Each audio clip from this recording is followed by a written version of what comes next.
Hello and welcome to House of Cult. My name is Alessandro, and with me, as always, is Ariel, the owner and founder of the Pretty Cult. Today, we are very honored to be chatting with Devin from the pop rock duo Honey Revenge, who are becoming one of the most exciting new bands in the scene. Their infectious, hook-driven music, including their debut album Retrovision, and their powerful onstage dynamic and live shows. Honey Revenge has released new music this year and just completed their first ever headline tour, as well as participating in the revival of Warp Tour. And this fall, they will hit the road with Spiritbox for the second leg of their Tsunami Sea Tour. So we obviously have so much to touch on. But before we get into any of that, how are you doing today? Oh, you guys are so sweet to us. I am doing wonderful. Thank you for having me. Thanks for asking. This is like I haven't done a interview podcast, I feel like, in a hot minute because we kind of released Risk and went right on tour. So it's really cool to be back. I love talking about the band and the songs, and it's been a minute, so I'm excited. Absolutely. Well, we definitely have a lot to talk about with the band. But before we kind of get into Honey Revenge, we always like to ask, going back to the beginning, sort of like your origin story as a musician and a songwriter. Like, where did you grow up? What kind of music was playing around the house growing up? Were there any early artists or bands that really sparked that initial fire in you in the first place? Yeah, so I grew up born and raised in Los Angeles, California. I was the product of two entertainers. My dad moved here from the Midwest to be an actor. My mom was a professional ballerina, and she kind of grew up in the era of like a triple threat, Cool. which is like you kind of had to be able to do multiple things. So she was a dancer, she learned to sing, she was more in the style of like musical theater. And she also did a little bit of acting so that she could kind of get multiple gigs and roles. Um, so I was very fortunate in that sense that my parents were going to be supportive, but they were also both very much of the mindset of training, and they were not just going to let me go at it without any proper, technique and training. Neither of them were super like diehard music fans. I know a lot of people are like, "Oh, my parents introduced me to this and that." And they both love music, but in very different ways. My dad just was like a super big Bruce Springsteen fan, and that's not like super my thing. My mom, she's like total opposite of me. I'm very like drawn to lyrics and what the songs are saying, but because she's a dancer, she's very into the rhythm and the melody. So our like consumption of music is very different, but I do remember like her introducing me to like Destiny's Child and the Black Eyed Peas were on a lot because it's like dance music. Um, but yeah, so I've always loved singing, but I think I started to take it seriously around 12, and she put me in vocal lessons with the person she had taken vocal lessons from, who was like an experienced musical theater trained opera singer. His name was Calvin Remsburg, and I started seeing him for voice lessons at like 12, and from there on it was kind of a weekly thing until I graduated high school. In high school and middle school, I was very seriously into show choir. Hmm. So I was, by my senior year, three of my five classes were in choir. I was the president of the non-advanced mixed choir. I was in the advanced women's choir. I TA'd for the advanced choir that I didn't make it into. So it was kind of all consuming. I was always going to shows. And then when I was 17, I auditioned to go to Musicians Institute in Hollywood.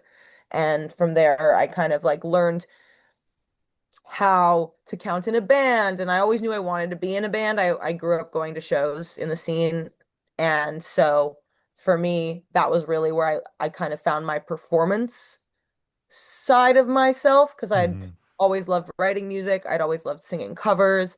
And I knew I always wanted to perform my original music, but that was a very daunting thing to me, I think, until I went to school for it and was properly given the environment to fail in. I think that's the scariest thing about the industry is you're kind of thrown into it and all your mistakes are made in front of people. Whereas I Hmm. was lucky to kind of be in school for music where I was able to make a lot of mistakes without public eye on me. Hmm. Hmm. And yeah, from there I was in a different band that kind of like taught me what I wanted and what I didn't want out of this side of my career.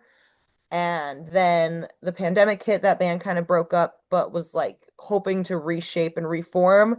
And yeah, it's a story I've told a million times, but Donnie just m messaged me on Instagram. They were moving to California from Georgia and looking for just tips on where to go and who to play with and what shows to attend. And we just happened to be looking for a guitarist for that band, and they joined, and kind of everyone else quit, and the band was just left to be me and Donnie. So we decided to just start fresh, and that's how Honey Revenge kind of came to be. Absolutely. No, you covered so much what I was going to ask because funny Sorry. enough, like I no, it's great. Like funny enough, I remember your first band quite a bit. Like, and I remind me the name of your first band, or if you don't want to say it, that's okay. No, it's But fine. I think it's funny Mhm. because I think a lot of people know the band, yeah, but don't always realize that that is where I started out. We were called yeah. Forever Emerald. Okay, exactly. So funny enough, like I feel like I used to play in a band here, and I think we were like Instagram What was your band? mutual fall. We were mainly a band in Seattle. We're called House of Blue Leaves, Okay. but for some reason we were both like following each other or something. And I remember seeing your band and being like, "Whoa, like they're really pushing this very hard. Like this is like some really awesome like DIY energy here. Like they're constantly posting. You guys were like making content. It felt like before content really was like a thing, like in a lot of Yeah, ways. And I think that's very true. no, but I was always like very like impressed by that and was like, this is really cool. And then when I saw Honey Revenge pop up, I was like, whoa, they look really familiar. Like I couldn't wrap my head around it, but now it all kind of makes sense. So, kind of going back in time to like the Musicians Institute. I believe Ariel, didn't you go to the Musicians Institute or I was waiting. Yeah, I did. I went to Musicians Institute, as did my husband, and that's where I met him. That's so crazy. We went to school. I know. I don't know many people that go there. And when I saw this in our We're questions, I all was like, oh, that's over. so You cool. come to realize a lot more people went there than hmm I was in it for, I did the music business side. So they even had us in like another building, like yeah. down the street from you guys, which was like, kind of weird. I remember being like, oh, it'd be cool if we could like be with the musicians that we want to work with one day. But no, that was it's an interesting school, but it taught me a lot. I mean, I got a really great internship, got my first job from it. Same with my husband. He went into more the record label side, and that's where he is now. I was more interested in live music, and I worked for the agency group, which became UTA, and then eventually did Pretty Cult. I was doing Pretty Cult the whole time on the side. Funny enough, it was just a hobby though, and then eventually just wanted to do this full time. And now I'm coming back. It's like a total full circle moment where I'm like in my own, doing my own business. We have developed a music side of the Pretty Cult, and like now we're literally interviewing someone, a musician who also went to MI. It's just like crazy small world, like full circle moment. Dude, the industry, especially the scene, is like so incredibly small. It's almost hmm frightening. So that's so cool. What years were you there? Oh, hold on. I can, I'm because like it's funny gonna because sound old. when I went though, they used to make us take a business class with Bobby Borg. So we used to have to go down to the building. I did have Bobby Borg as a teacher. I this is crazy. I don't know if he was there when you went. You know who was head of the music industry department? It was Blasco, oh who is wow. like, yeah, he Like was drummer? head of the music, like Blasco, who plays with like Rob Rob Him? Zombie. Zombie Yeah. and a Oh, bunch of people. And is like one of the big people over at Liquid Death now, and whatnot. And he was Black Veil Brides manager. Like he's just does all the that's things. And crazy. it was crazy looking back that like someone like that big a deal was like head of our department, and he would just be like bopping around our classes and stuff sometimes. Oh, I mean, it's so funny.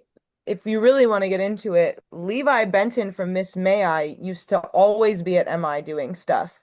And now he designs our That's website. right. He fully designed the Honey Revenge website. Like he works with my manager, like does a lot of graphic design on the side, and now we've like kind of reunited. We really got to talk at Warped. Like we met and like got to talk for the first time. But I was like, it's so crazy because I remember when you used to be around the campus and I'd be like, oh my God, I love Miss May I. And now he like So designs our crazy. website. Marco DeSantis from Sugar Cult, Hell yeah. like my teacher, he wrote some of the original like Forever Emerald songs in my like because I did the independent artist program, which was kind of a combination of what you're talking about in the business program and the art, like learning how to be a business person while you're also the artist, which is often Hmm. very conflicting and has made me a bit of a control freak, I think, in the end. But yeah, it's crazy. Shouts out to So Levi cool. as well. He was just on the podcast like He was. 3 weeks ago or something. Aw. Awesome Yeah. guy. Shouts out. Um, kind of switching gears a bit, you mentioned obviously Donnie reached out to you via like an Instagram, DM or something like that. You know, what was it sort of like developing that artistic and like creative relationship with Donnie, and how has that sort of developed and like what has sort of helped to solidify that, artistic chemistry between the two of you? It's a really good question because I think Donnie and I were and are currently still at very different places in our life professionally and just as people because there's such a difference I find in the years from like 18 to 25, you know? You Mhm. don't want to acknowledge that when you are 18. You think everyone is the same, but so much evolution goes on and you become such a different person. Like God knows it's night and day from when I was 18 to I'm 26, almost 27 now. So Donnie and I have about a 4 year age gap. So they were 18 and I was like 20, about to turn 20, or I was 21, about to turn 22. Mhm. And so it was also COVID. So like they were like freshly out of high school, Oh, wow. like graduated in the pandemic, finished out high school, moved to live with their mom in uh, outside of LA. And so I think for me, there was a really beautiful amount of trust from them because they could understand that this project was very near and dear. Like Retrovision was a concept from Forever Emerald. Like Wow. it was not called Retrovision, it was called In Retrospect, but the whole vision and like all the planning came, 5 years prior to the album, 6 years prior to the album ever coming out.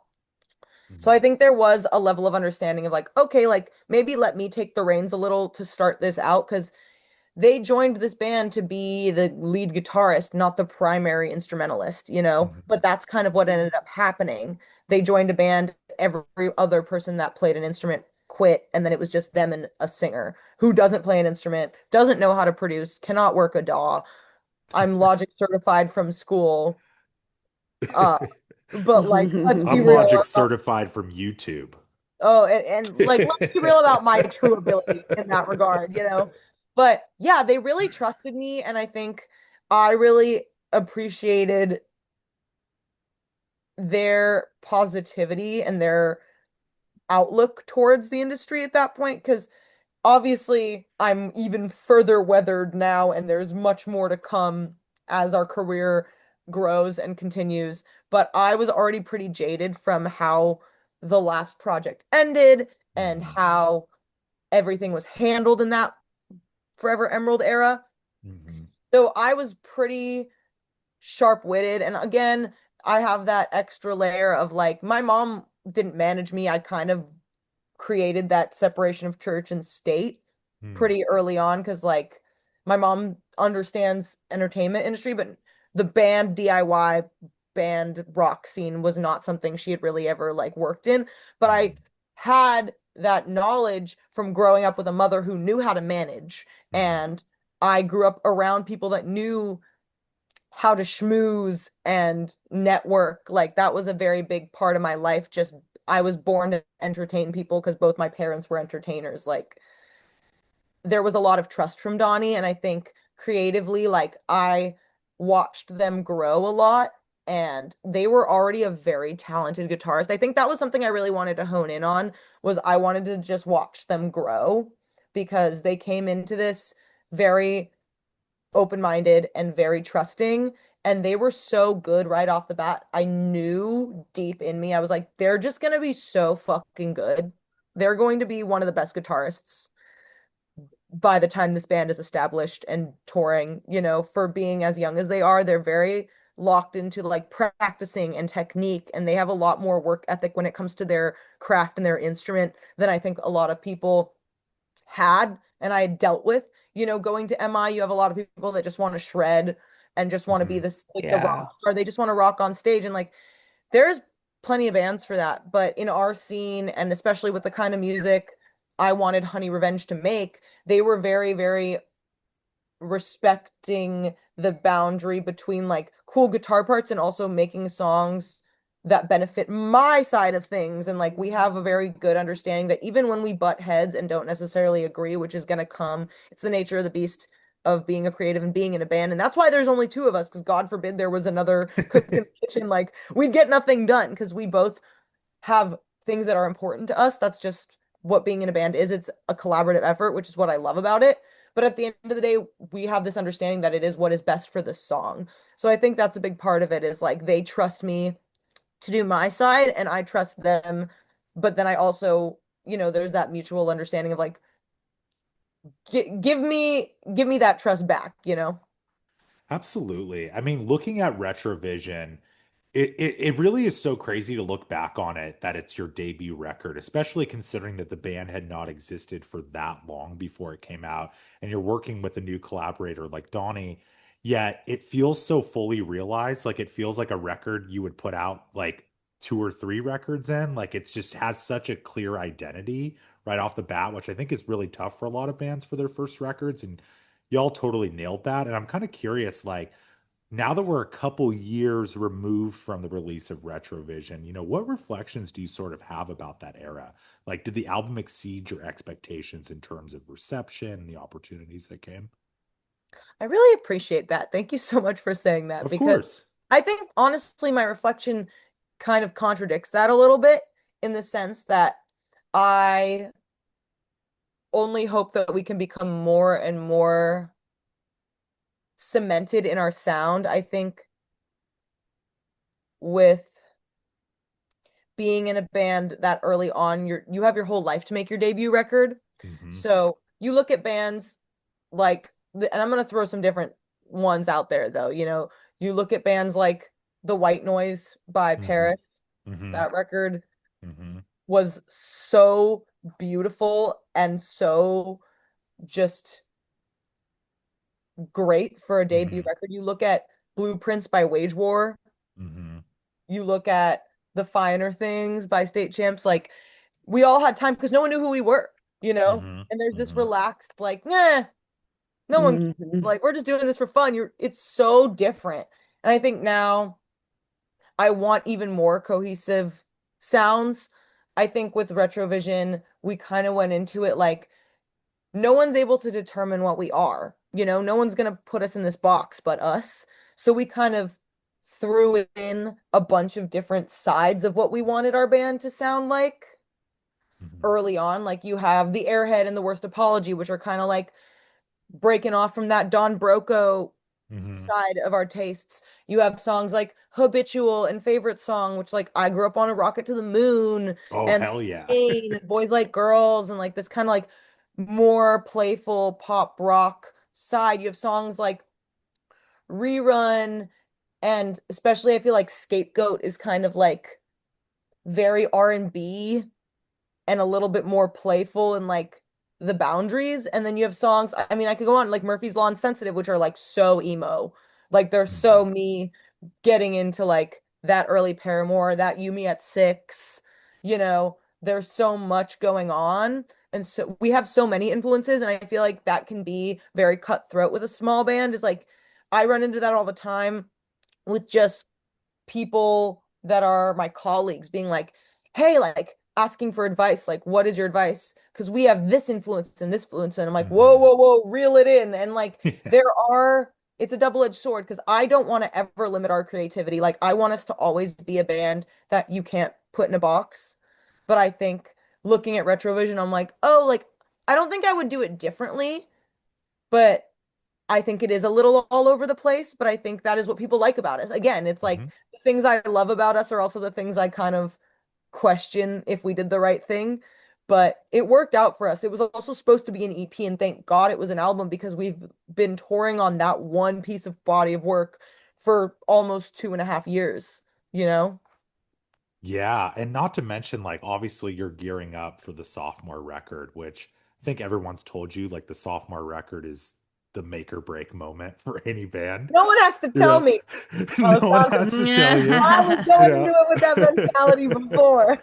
But I think the interesting thing is like the bases are loaded now, especially too with the sophomore album. Like that has to be going through your head so much going Yeah. into this next record. Oh yeah. Yeah. I mean, but I feel like it's such an exciting time and like it's so interesting too. And apologies for forgetting which song specifically, but I remember I got served a video recently, and you're like screaming on stage or something, like doing something like really heavy. What was that again? I'm so sorry, I forgot It's which not song. one of our songs. That's No, that's why. what I'm saying. It was a cover. Yeah. Yeah. So we posted a video. We were in the UK on our UK headliner. We did like a very small run of shows around Slam Dunk Mhm. last May. Or I guess now not last May because it's August, but you know what I mean, Yeah. May Yeah. 2024. And we were just fucking around in sound check because we're not used to getting a headliner sound check. That's a very new development for us Hmm. as a band. We've always been the opener where we have a very short limit on how long we get to sound check. So we were kind of playing around. We only also had one other band playing on the tour, which I think Hmm. in the US you're typically like on time crunch, but we were only having one opener in the UK. And so we were just Hmm. fucking around. We were playing around and we started covering Counting Worms by Knocked Loose for That fun because was it. Yeah. Okay. it's a short Yes. song. And then Donnie, after we finish, just starts ripping the riff from Recreant by Chelsea Grin. And our drummer just goes ham, and they're very like locked in, our drummer Matt and Donnie. But I posted the video just because I thought it would be funny, and it went super viral Yeah. on every platform, like all three of them that I was posting them on. And it's just so funny because so many people discovered that was some people's first impression of Honey Revenge, which Oh like my we're a punk God. rock band. So everyone was like, "Oh my God, Heavy Revenge, Heavy Revenge." And like obviously my first like entrance into the scene influences were metalcore and post-hardcore. Like that Mhm. is where I think Donnie and I found our love for this music. Mhm. Um, I think heavy music has always been an outlet for me personally because I'm a naturally, unfortunately or fortunately, however you want to look at it, very emotional, angry person. And I feel everything in like I feel the anger first and then I Mhm. process it and it kind of comes to ebb and flow into something else. So we ended up doing that as the encore on the Loving and Losing headliner we just did. And Mm. I don't scream, I never learned, but we had, I go like, ah, like just kind of like that primal yell. And it's like the only time I ever really get to do that with the discography we currently have. And also, it is kind of crazy. It feels like a manifestation because we planned to do that and we were already putting that as the encore before we got offered Spiritbox. Yeah. Yeah. So like we were trying to implement Heavy Revenge for fun and also to like test how our fans would react to us showing that side of ourselves.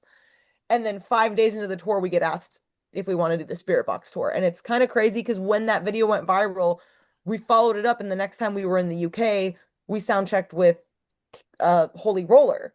Yeah. So it's like so crazy, just like how the universe and the sequence of events happened.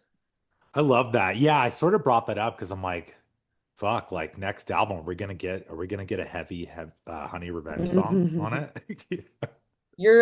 I'm asking the same thing. We're cooking, but there is yet to be something on that side of heavy. Like that's like the thing I think that we're really focusing on is like blending those influences so that they make more sense rather than them all being separate songs. Whereas like you have a heavier-esque song like Sensitive and like Airhead and like Worst Apology, like finding a way to fuse like that pop rock side with that heavy side. Like the whole point of pop rock is to fuse both elements.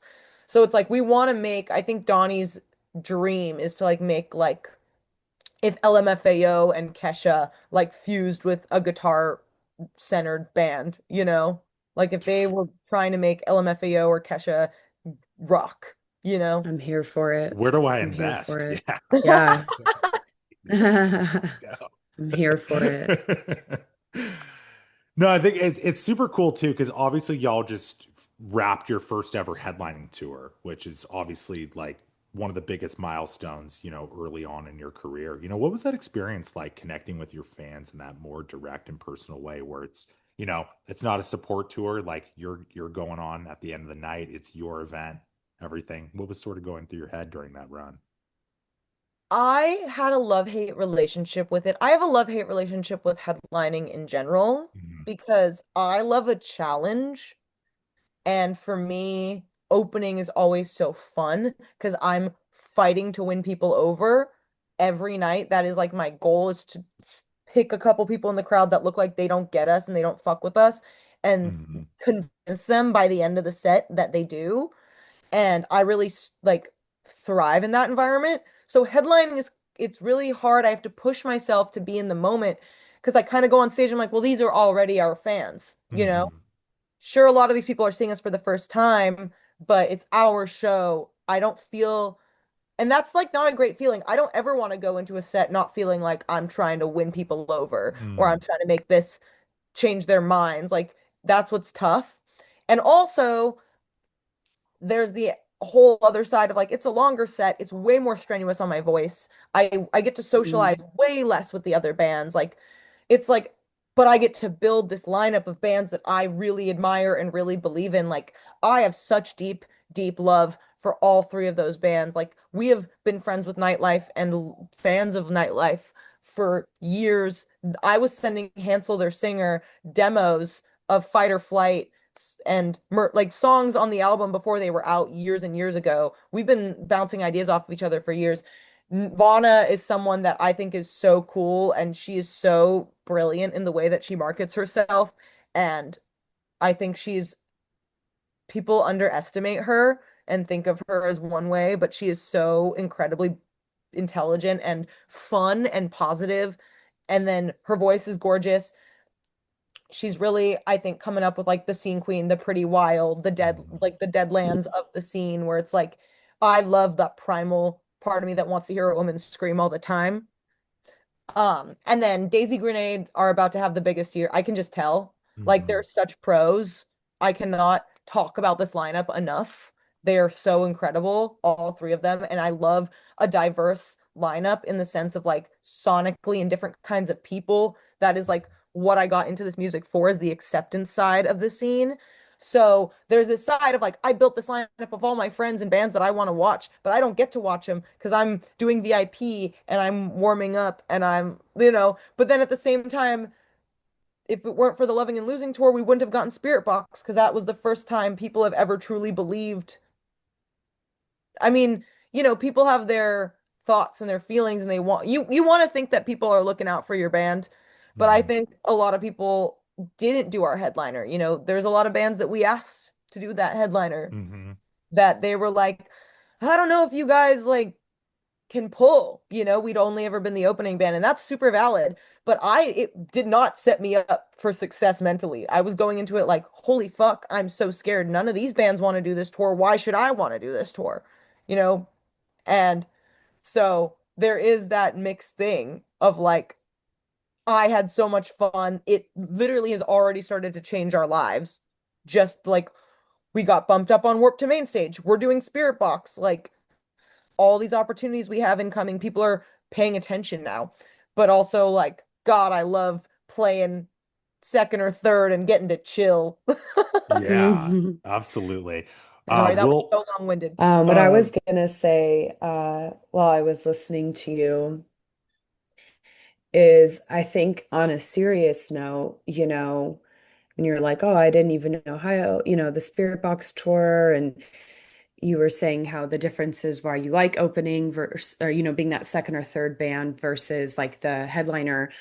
I think it's also goes to show it's a testament of your hard work, without you knowing it or not, and the energy that you're putting out there, with your band that you do deserve these opportunities that you guys are getting because you guys are working really hard and it's obviously paying off in areas that you don't even know or realize, and it's clear that like, you know, your guys' authenticity of working really hard and the music, of course, itself is getting the attention of those who are bigger and are like, whoa, this band is cool. Like, let's bring them on and give them a chance, And in a way, with your headline tour, you are kind of doing the same for some of your friends. And obviously, I'm not in a band, but I understand a little bit of that of like trying to work with someone and then them not thinking, like you said, the couple bands that turned you guys down and were like, oh, I don't know if you guys can pull. You're like, okay, well, now I feel like, well, damn, I don't know. But I think it's just a testament to how much you guys are working hard and not letting quote unquote the haters, bring you guys down and you're like, okay, well, we're just going to do this and we're going to do this with our friends and I'm going to do the best that we can and I'm just going to do it. And it obviously turned out, amazing. And you got the attention of, some really cool uh other bands, being upgraded at Warped Tour, like all that kind of stuff. So it's very much a testament where I think it's also like the energy that you and probably Donnie are just putting out there, to kind of, and it's coming back to you in a way, because I'm very much about energy. And I feel like just listening to you, I was like, I think she needs to know that like she deserves all of this, and any band should be stoked to open for you guys and whatnot. And it's clear because you guys have been, working really hard. And I remember when I saw, obviously, we had had this interview scheduled, and I saw that you guys were opening for Spiritbox. I was like, whoa, holy shit. That's awesome, because I remember like I think I had found out, I had heard of you guys, when you were on your headline tour. And then all of a sudden, I'm like, whoa, now they're opening for Spiritbox. Like, this is crazy. So good job. You're doing all the great things. And that's my TED Talk. That's so sweet. I really, really appreciate that. You know, I think the word has almost lost its meaning now because people talk about it so much. It's like anything you see online, it becomes derivative a little bit, but there is that imposter syndrome is so real. Mm. Um, and I also think right as I start to get burnt out, I start to see the fruits of my labor pay Yeah. off. Like I think this is really the first testament to that is that this is the first time we're like, oh, that's crazy. Mhm. Hmm. Like this is because of that. Like it's the immediate chain reaction. But that's how it felt when we were planning this tour, and that's what set me off so bad was, these bands that like they very much I don't even like I'm not even gonna, obviously I'm not gonna say names, but like I really like respect a lot of these bands that turned down this tour with us and took other things because if I was them, I wouldn't necessarily I didn't know if we were gonna, you know, sell out some of these rooms when they were putting us in these big rooms and they were promising us that the upgrades were gonna sell out. Like every time we upgraded, I'm like, shouldn't we just keep it sold out? I feel like we should just keep it sold out. And Yeah. we sold 1,000 tickets in Worcester, Massachusetts. We'd only Hell been there yeah. one other time. That's crazy. Like so many of these places we'd never been, and we're going for the first time. And like even New Orleans is like a really tough market to play in. And there was Hmm. still like 200 people there for our first time Wow. there. Like that's so crazy. And that's a place of people avoid. Like I really wanted this tour to be like places that get missed sometimes. And I'm really excited, honestly, to go back to a lot of these kind of like B, C market cities with Spiritbox. Because sure, it would be cool to go on an A market and do LA and do New York with them, but like I get to play to so many people in places we've never been this tour or haven't gotten to spend a lot of time that really deserve live music and don't get it. Like we're going to Rhode Island and Connecticut, and we're going back to Albuquerque, New Mexico. They Mhm. threw down for us the last time we were there. We've only been there once, and they were one of my favorite crowds. It like stuck with me. So I really appreciate the kind words because, this industry is a lot of moving pieces and it's a lot of taking chances. And we have Hmm. a really great team behind us. I try like to never neglect that sentiment is that like from the jump, we've had people that are so experienced and so caring and careful and also just hardworking. Like our manager Derek is the realest motherfucker. And from the jump, I was like, him and our friend KJ who writes with us, I've Hmm. been like, why do you guys even like care about us? Like, what? We have no music out.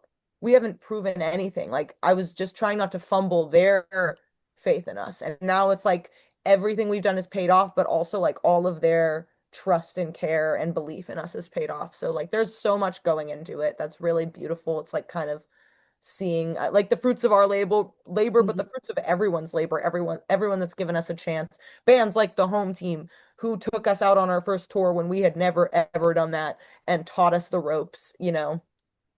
It's crazy. Absolutely. Absolutely. Yeah. And kind of speaking of those like fruits of the labor, just a couple more quick questions. You obviously played the revival of Warp Tour this summer. I can imagine this had to have been a very full circle moment for you. Obviously being, I'm sure an attendee of Warp Tour in your youth, but it's kind of crazy because like by the time you were playing in bands, especially like Forever Emerald, like Warp Tour was over at that point. So you obviously didn't have those opportunities to play Warp. Obviously, it was a little bit different this year. It's like standalone cities, but obviously, you played Warp Tour this summer. What was that experience like? And did it bring back any memories of some of like your favorite sets that you caught at Warp Tour? Was anything kind of flooding back when you were playing those shows? Yeah, I'll be so real. Like Warped Tour changed the entire trajectory of my life. Hmm. My first Warped Tour was in 2013, and my parents were not like live music goers. They were very like appreciative of music. Hmm. Obviously, my mom's a dancer, but they didn't go to concerts. I think my dad had only ever been to Bruce Springsteen and my own shows in his whole life. Mm. Like they weren't like going, they didn't get the culture of that. I'm also like the oldest child in my family. I'm like the oldest sibling and the oldest cousin. There's not like a lot of kids. So I didn't have anyone like older than me showing me rock music, taking me to shows. Like I kind of had to make that life for myself on my own. Hmm. And like my first job was working at Hot Topic. Like I had to like be the one that got all my friends into the bands I liked so that I would have people to go to shows with me so I wouldn't have to like go alone. My parents would let me go. So Warped Tour was the like epitome of that for me. Like Hmm. it changed everything. So when we got asked like a year ago, we just got asked to do Long Beach. And then it was like slowly, I think, you know, I met Kevin Lyman when we did summer school because that's also his festival that he runs Hmm. with some other really awesome people. Tobin and Kaminsky are great, the people Hmm. that he runs that festival with. And he's always just been so kind. And like this is the guy that created my safe space growing up. Like this is Hmm. the guy who created my entire social circle from the age of like 14 to now. Like it is the Hmm. Warped Tour is the reason I have all of my friends that I have had for the last decade. Wow. So it's really like, if anything, I was literally just in therapy talking about it because I was Mhm. like, we had this amazing opportunity to play main stage and we got switched to a different stage because of whatever, it's a festival, it's how it goes. And there was just some technical difficulties. And I was like, I'm just disappointed I didn't get to live in the moment more because that Hmm. was like getting on main stage and playing for 15,000 people with one album under our belts is crazy, but I was like, we had nothing in our ears. We did that completely raw. I had no click. I had no tracks. I had no guitar. I had nothing. My ears were flying. Nothing. It was just Wow. like muscle memory from this 7 week tour we just did. So it's like, I wish I could have lived in the moment more. If anything, it just makes me so much more excited for Orlando to like, there's no way we're fucking this up. Like, we're going back. We're gonna make it right, you know? If anything, it was just like, wow, this is crazy. I wish I could have been in the moment more. Yeah, I mean, seeing the footage, it looked amazing. Like, obviously, you say you weren't in the moment, but like from an outside perspective, it looked so sick. It looked fucking awesome. Super cool. Yeah. It's crazy. Like my whole life has been centered around this scene of music as well. Believe it or not, I've only went to one Warp Tour in my entire life. Only one Warp Tour. I grew up in Seattle. Um, I went and to, yeah, where is the Washington Warped? I went to it when I was oh, seven. really? My White River Amphitheater in Auburn. Auburn. Okay. Because Yeah. I did my senior, you know how people get like a senior trip and like someone Yeah. for their graduation. My aunt just paid for my plane tickets and I did all the California warps and then I did Auburn and I did Portland. Portland. Oh, cool. Oh, Yeah. that's cool. And so I just did all those because Issues was like my favorite band of all time and Sky and Ty are They're from Seattle. Yeah. from Seattle, so I wanted to see them play a hometown warped. So, That's and now it's awesome. crazy because Wow. now we work with them both.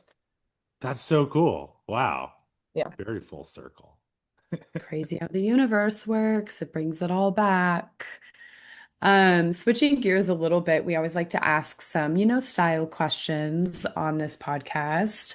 Style and visual identity seem to obviously be a very big part of Honey Revenge's presentation, from bold hair colors, makeup, outfit, just overall aesthetic. How important kind of is style to you as an artist, and who or what are some of the biggest inspirations in fashion that you find yourself inspired by or want to pull from? I like did not grow up a fashionable person. I grew up like always feeling very insecure. And I think that comes with growing up in LA. People are way more brand conscious. And like that was an impending thing for me. All my childhood, you know, I grew up in like I would go to school in like the rich kid neighborhoods, but like we grew up in like an apartment. Like we weren't like poor, but like I was going to school with like people whose parents were millionaires and they were Mhm. like drinking Yeah. they were brand conscious about their water bottles. Like so for me, I think that's always been like a blind spot and an insecurity for me because I've never felt like I had a fashion sense. So being in a band, I feel like made that better and worse because I just threw my entire identity in fashion and accessorizing and makeup into whatever the made sense for my band. So with Forever Emerald, I had green hair for 4 years. I wore checkered clothing. I wore checkered every single show we played. I had like a collection of checkered clothing. We're not a ska band. I don't know what that was about. Maybe it was the Warped Tour. I don't know. But always Uh, checkered, always wore green. Like everything is very color centered, which I think is fun when you're cutesy and you're in your early 20s. And I think pivoting into Honey Revenge, like I always wanted it to be a little more purple and it kind of because Donnie plays exclusively pink guitars. I had the yellow hair and then I went pink. Like it's always been really cool because I've like always known what I'm gonna wear, but then it kind of gets screwed up when I go to be my own person outside of Honey Revenge and outside of this musical project. I've always really struggled to find identity in like my fashion. And Mm. like I'm not influenced as much. I was always just like, what's gonna be cool for the band, you know? And mm, I think I it's like impossible not to mention Hayley Williams. Like she has a hair dye line. Colored hair has always been my thing. I still remember her security shirt that she used to wear, the yellow shirt that said Mhm. security. And I owned like a yellow shirt that said Psycho at one point, and we made like Honey Revenge merch that was inspired, like a shirt inspired by a shirt that was inspired by someone that I bought because it reminded me of her. You know, I think Halsey is a massive one for me. She has a makeup brand. I use it all the time. I think she's so cool where like she doesn't even I very much value all of our incredible makeup artists that we have used and had work with us throughout the years. But Halsey does her own makeup for every premiere, every music video, every show. Like she's a major pop sensation. She could have a makeup artist with her on tour, but she does it herself. And like she hasn't lost that yeah. creativity. She's incredible. My boyfriend, honestly, has brought so much into my life in terms of fashion. He is so incredibly creative Mm, in ways that I could never imagine. Like he's a tattoo artist. He was a graffiti artist growing up. He sews, he customizes his own clothes. Him and his band are very big on their merch. Like having people, my best friend Aurelie is incredibly tapped into the fashion world in ways that I'm not. I'm just like have never been in that realm. So I think all these people I look up to, they had their own thing. And I think while I'm not great at mimicking people's thing, I'm good at finding my own thing and like trademarking my own thing. Like that's where my inspiration comes from. So I think for me, it's just like finding what I'm comfortable in And that's always the balance is Donny really loves a comfort. Like Donny would much rather be comfortable than like super fashionable. And Mm, that is not a knock. Like I just want to look cool all the time because I think I perform better when I feel better about myself, like having a cool yeah. hairstyle, having my hair blown out, having a cute skirt on when I'm doing twirls and stuff. Donnie loves Crocs. So like getting them like sparkly Crocs. They will not wear any other shoe. Yes. In fact, we're going to a wedding this weekend. I'm curious what shoes they're going to wear because I've not seen that motherfucker in shoes that are not Crocs in years, like since our first tour. Like, so for me, fashion is all about comfort, but it's also about like kind of creating a confidence for yourself. Like, people come to me all the time at shows, like, oh, I want to be more like you. And I'm like, dude, like, I'm barely me to begin with. Like, I am just figuring out Mm, who it is like, so much of it is just like fake it till you make it, like just putting on like I 2 years ago I would never wear a skirt on stage. That would sound blasphemous to me. I think embracing my femininity has been a big part of it because like I think I grew up with someone like Haley who was like in that scene in a sense where like being a girl and like showing any femininity was kind of weak, and like you were supposed to be with the boys and like you were supposed to be one of the boys, and like I think that's what the scene was up until very, very recently. So getting to like mm, be pink and purple, like kind of like in Forever Emerald, I fought that a lot. Like I didn't really wear a lot of makeup on stage. I didn't wear like I just wore like pants and shorts and tank tops or whatever. But now like wearing cool dresses and kind of like collaborating with brands and like finding my sense of style. It's an ongoing battle and it's ever changing. So I think that's like trying to find who I am personally in my style and finding who I want to be in Honey Revenge is ever changing. Right on. yeah. That, I mean, Absolutely. that I love that answer. That's a really different answer than we've ever gotten, and I love it. Like people normally like, and it's fine. Like they'll give us like brands or things they like, but I think that I loved that, just trying to find who you are and what you like. And yeah, it is ever changing. And I also love Crocs. I'm literally wearing a pair right now. You can't see them, and mine are full. I have two pairs. I have a platform pair that are studded out. And then the pair I have on right now are my flat everyday ones. And I have they're like more gold theme. I have like a lion's face with a door knocker on it. I have all sorts of crazy Croc charms. Pretty Cult should make some. I've joked about it, Oh, we're and gonna I do feel Honey like I Revenge just gibbet. should. Don't Yeah. worry. There's gonna be a Honey Revenge gibbet one day on Donny's Oh, Hell site yeah. for sure. I'm there. I will pre-order. A friend of mine sent me a meme today, and it was a pair of Crocs that had a compartment that you could put Fireball whiskey in, a vape, two different vapes in the front, cigarettes, What? and like a pack of Zins in it. He was like, "You want this, bro?" And I'm like, "Kind of. Yeah, it looks pretty cool." Kinda, yeah. Yeah. Also, there was a shoot, random. There was a shoot, and Alessandra, you might know. I think it was Courtney's shoot with possibly Revolver. She's wearing some really pretty like Crocs with a dress. Hell yeah. I don't remember. It's like since Tsunami Sea came out, part of this campaign, I remember looking at the photos because obviously, Courtney is a style icon as well. And I remember being like, whoa, she's wearing like really cool Crocs. I'm not going to feel bad about wearing Crocs ever because Courtney wears them.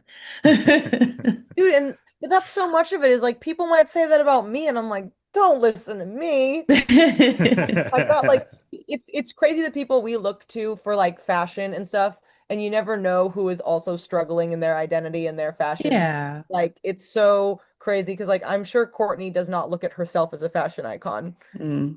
Like I'm sure very few people look at themselves as icons of any sort. I feel like there's so few people that are even worthy of that title. But like I look to Courtney that way, and I look to Halsey and Haley and Lynn and all of these women like that, Jenna McDougall, like all these women I grew up with, like to me, they are like God. But, if anyone looked to me like that, I'd be like, oh no. Well, just kind of last question, just wrapping up here. Is there anything else you want to kind of shout out or tease for the rest of the year? Whether that's Honey Revenge related or otherwise, anything else we can be on the lookout for? When does this come out? That's a good Uh, question. I think September. Yeah, yeah. it'll be Okay. sometime in September. Well, Mhm. we'll be back in Europe and the UK at the beginning of Cool. 2026. Very excited about that. We have some really diehard fans out there. Mm, Hell yeah. Follow us on all socials. People miss our tour dates all the time. I post them like every day, all the time. I know we're fighting an algorithm, it's no one's fault, but like following your favorite bands on socials goes a long way. It keeps you Yeah. tapped into the scene. We have a Discord I always like to plug, and it is mm. completely fan run. I have very little part in that Discord server. They are so locked in. There's a tab for every show of every tour we do. There is like a tab to like share pictures of your pets and tour pictures, and like there's such a great community going on in there. We've recently started a Patreon, which if you really want to get to know us, that is sure the way to do it. We do like a monthly podcast. We do studio Cool. content. We leak new music on there. Like we guest list fans on the top tier. So like if you don't have money for a ticket, not to say you have money for the Patreon too, but like, like those people like I think not even like in a money sense, but like we're really like that is like a really we call people on their birthday. Like Oh, Wow. we really that's want like cool. our fans are the whole reason we get to do this. Like if we can do Yeah, anything to connect, I think my favorite bands were always the ones that I felt like I had a direct line to. And sure, there is parasocial tendencies in that. Like I get it, but Sure. like lock into your favorite band. Like just support your local music scene is how I always like to end this. Like we were a local band until we weren't. I mean, you know about me from when I was in a local band. Like all your favorite bands were local bands. Like community is really what makes this whole scene go round. Like there is a lot of snooty shit going on, but at the end of the day, Oh like yeah. walk into your local scene, go to a local show. Next time you're complaining about concert tickets, there's a $10 show down the street that you can attend, and it will be just as absolutely. so. Badass. That was perfect. Thank you so much, Devin. Oh, thanks for having me, guys. This was such a good interview. Like people, I hate when people ask me stupid questions. You guys ask me such fun questions. Oh, well, thank you so much. Yeah, we Oh, really appreciate you we taking the try time our to chat with You were us. best. so Yeah. insightful. I love it. I stopped doing interviews because I was like, bruh, ask me what the band name means one more time. But Yo, that is like I've only done that once in my entire. I mean, people used to ask us that all the time, and I think it made sense when we were like you said, putting out our first album. Like, I think there's a time and place in every band's career. It's not to like put anyone down, but it is Yeah, always lovely to talk about things that I feel like actually matter. of course. Well, thank you Yes. so much for saying that. Yeah, and just congrats on everything. And yeah, I'm sure we'll be seeing you at, some of the West Yeah, Coast dates of the hit tour. me up and let me know what shows you guys are coming to. I mean, we're one of three on that one. I'll be big chilling. I'll be hanging out. Absolutely. Yeah, I'm sure Every night. we'll definitely be backstage, I think, for the where is the SoCal show? It's like It's Ontario, California, that's Yeah, I would say right. I think it's Yeah, Pennsylvania. it's a little Ontario. far. Yeah. Okay.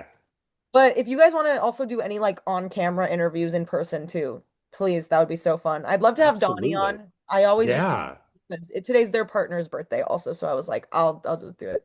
Oh, Gosh, well, thank you guys so much. Thank you. of All course. right. Thank you. Talk soon. Bye. See ya.